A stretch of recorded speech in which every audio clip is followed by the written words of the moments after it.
Halo saudara-saudari yang dikasihi Tuhan, Shalom damai sejahtera bagi kita semua. Saya Agustinus akan memberikan sedikit renungan pada hari ini. Sebelum memulai renungan pada hari ini, izinkan saya untuk memimpin doa. Sebelum memulai doa, marilah kita tandai diri kita dengan tanda kemenangan Yesus Kristus. Dalam nama Bapa, Putra, dan Roh Kudus. Amin. Ya Allah yang Maha Pengasih, kami membuka renungan ini dengan penuh kerendahan hati. Berkatilah kami dengan cahaya petunjuk-Mu sehingga setiap kata yang kami sampaikan menjadi sumber inspirasi dan pemahaman bagi kita semua. Bimbinglah pikiran kami, hati kami, agar mampu meresapi makna yang tersembunyi dalam renungan ini. Semoga renungan ini menjadi wahana yang menginspirasi untuk menguatkan iman dan meningkatkan ketakwaan ini kepadamu. Terimalah doa ini sebagai langkah awal menuju peningkatan kebersamaan dan kesadaran akan kebenaran-Mu. Amin. Dalam nama Bapa, Putra, dan Roh Kudus. Amin. Saudara-saudari yang dikasihi Tuhan, di sini saya akan membawakan judul renungan pada hari ini adalah Terang dalam Kegelapan, yang saya ambil dari Injil Yohanes bab 8 ayat 12. Yohanes bab 8 ayat 12 ini mengatakan, kemudian Yesus berbicara lagi kepada mereka. Katanya, "Aku adalah terang dunia. Barang siapa mengikuti aku, ia tidak akan berjalan dalam kegelapan, melainkan ia akan mempunyai terang hidup." Dan di sini saya akan menjelaskan makna dari Injil Yohanes bab 8 ayat 12 tersebut.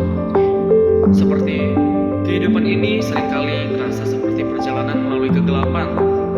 Ada saat-saat di mana kita merasa tersesat, terjebak dalam kebingungan, dan terombang-ambing oleh ketidakpastian. Semua umat manusia pasti pernah merasakan titik tersebut. Namun, dalam tengah-tengah kegelapan ini, Yesus menjanjikan sesuatu yang luar biasa, yaitu Dia adalah terang dunia. Terang dalam konteks ini bukan hanya sekedar matahari yang menerangi jalanan, tetapi terang kebenaran, kasih, dan harapan Yesus datang ke dunia ini untuk memancarkan terangnya kepada kita, umat manusia. Dia adalah sumber kebijaksanaan dan petunjuk bagi kita dalam setiap langkah kehidupan. Namun, janji ini tidak hanya berhenti pada kehadirannya sebagai terang dunia, tetapi juga menawarkan panggilan kepada kita untuk mengikutinya. Barang siapa yang mengikuti Tuhan Yesus, ia tidak akan tersesat dalam kegelapan, dan dia akan hidup dalam terang dan akan diberikan jalan untuk menuju sebuah terang. Itu berarti kita tidak perlu lagi tersesat dalam kegelapan atau dosa, ketakutan, atau keputusan. Yesus adalah jalan, kebenaran, dan hidup. Dan di sini saya ambil sedikit dari Injil Yohanes bab 14 ayat 6 yang berbunyi, "Dan mengikutinya membawa kita keluar dari kegelapan dan menuju cahaya yang kekal."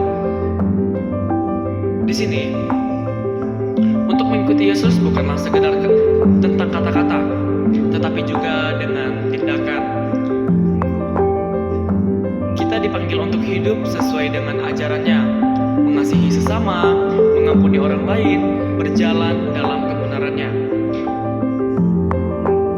Setiap hari, ketika kita melakukannya, kita menjadi saksi hidup akan terangnya di tengah-tengah kegelapan dunia. Ketika kita menghadapi tantangan dan kesulitan dalam hidup ini, marilah kita mengingat janji Yesus bahwa Dia adalah terang dunia dalam kegelapan.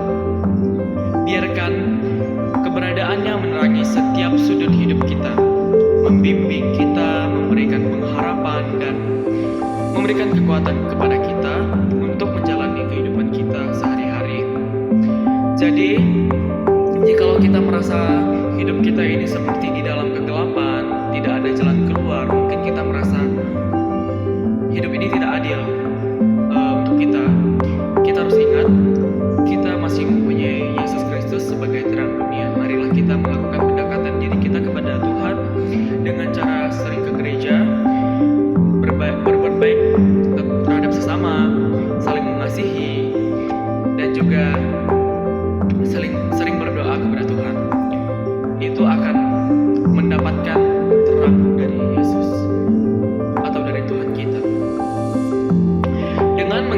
nantinya kita tidak akan pernah tersesat lagi, karena Dia adalah terang yang menuntun kita melalui setiap langkah perjalanan kita. Dan kesimpulannya, di sini saya akan menjelaskan sedikit kesimpulan dari Injil yang saya ambil, yaitu marilah kita merenungkan pesan Yohanes bab 8 ayat 12 ini hari ini dan mempertimbangkan bagaimana kita dapat lebih lanjut membawa terang Kristus dalam kehidupan sehari-hari kita. Dan dengan mengikutinya, dengan setia kita dapat menjadi saksi akan kemuliaannya di dunia ini dan mengalami kehidupan yang diberkati dalam persekutuan dengannya. Kita akan memperoleh terang dunia yang kita maksud, dan kita juga akan merasakan kasih Kristus yang sebenar-benarnya jikalau kita melakukan pendekatan dengan cara berdoa, percayakan Kristus, takut akan Tuhan, dan sering ke gereja. Kita akan merasakan terang dunia yang benar-benar akan kita rasakan. Baiklah saudara-saudari yang terkasih, tadi adalah renungan yang saya bawakan pada pagi hari ini. Sebelum kita mengakhiri renungan pada pagi hari ini, izinkan saya membawakan doa penutup. Marilah kita tandai diri kita dengan tanda kemenangan Yesus Kristus dalam nama Bapa, Putra, dan Roh Kudus. Ya Tuhan, dalam keheningan hati ini, kami bersyukur atas cahaya dan pengertian yang telah Engkau berikan kepada kami.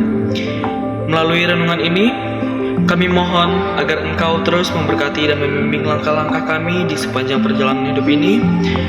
Bantu kami untuk senantiasa mengikuti jalan kebenaran dan kasih-Mu, serta menebarkan cinta dan kedamaian di sekitar kami. Berilah kami kekuatan untuk menjaga iman kami dalam setiap ujian dan cobaan. Ya Tuhan, ampunilah dosa-dosa kami dan terimalah renungan kami sebagai wujud pengabdian kepadamu. Amin. Bapa, Putra, dan Roh Kudus.